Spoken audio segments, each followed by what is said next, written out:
Resistance is futile. Not only can you take that Star Trek-ism to heart, I know for a fact that the more I have resisted certain realities, the harder they persist for me. I was reminded of this many times over just this past week alone. On a monthly basis, I have lunch with a group of women who are all cancer survivors. And it's a very upbeat group. It's not a doom and gloom and, oh my gosh, this happened to me. We laugh and tell stories and just have a great time. And I feel very comforted and inspired by each and every member. Well, one of the women said to me, this is your new normal. You're not the same person you were before, and now this is who you are. I've been wanting to be a lot like I was before this experience, and that's not even possible. So I've been resisting. Then I was invited to a webinar by my friend Ted Perdomo, and he interviewed someone who inspired him. And Hal nearly died more than one time. And he recounted what happened to him in his early 20s when his car was beyond totaled and he wound up in a coma. And when he woke up, he was told he had a number of things that were going to be permanent. Some are, some aren't. But the doctors were worried that he was in denial because he was very cheerful. And his philosophy, even back then, was I'm going to be the happiest person I can be in the circumstances that I'm in. And the things that I can change, I will. And the things that I can't, I'll accept. And I'm not going to resist and pretend that they're going to be different. Well, he's a very successful person. He wound up in a situation where he started to doubt himself. And he'd forgotten what he knew. Once he started applying his miracle mornings again, things turned around. I've been working on my positivity. And I do mean working on it. All during my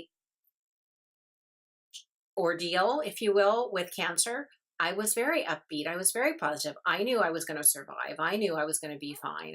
In the past couple of weeks, here I am. It's about 4 months since my last chemotherapy treatment. And I was just not feeling fabulous.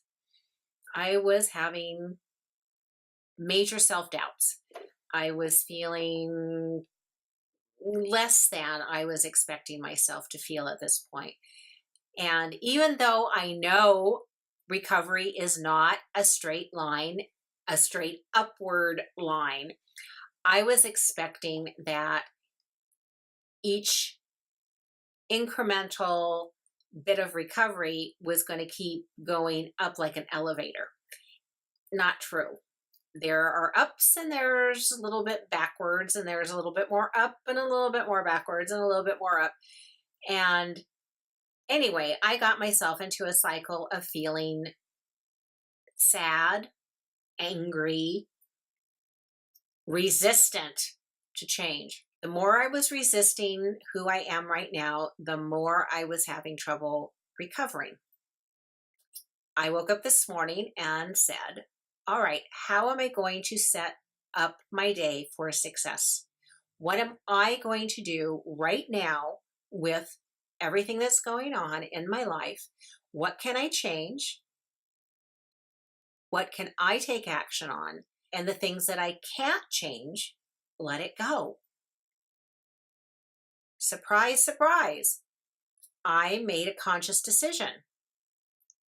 And my subconscious kicked in too, because once I made the decision to be happier this morning than I was when I woke up yesterday morning, Then my brain looked for all the ways that I could make that happen. I said, okay, so I didn't make it to yoga this morning. What could I do instead? Instead of going to our yoga class, we took a walk. We went to the farmer's market. When my mind started chattering at me, I took a lesson from my chiropractor who said, if that starts up again, because we were talking about how I've been having a little trouble sleeping, he said, just write it down.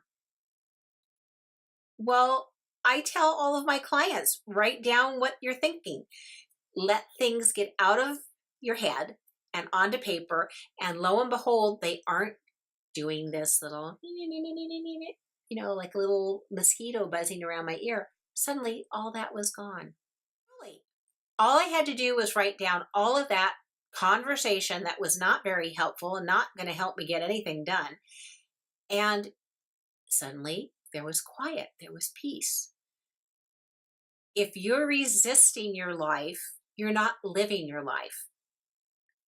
I am not resisting the things I can't change. I'm paying attention to what I do have control over, and what I don't have control over, let it go. This is Judy Baker, your marketing expert and branding genius. You can find me at Brand Vines.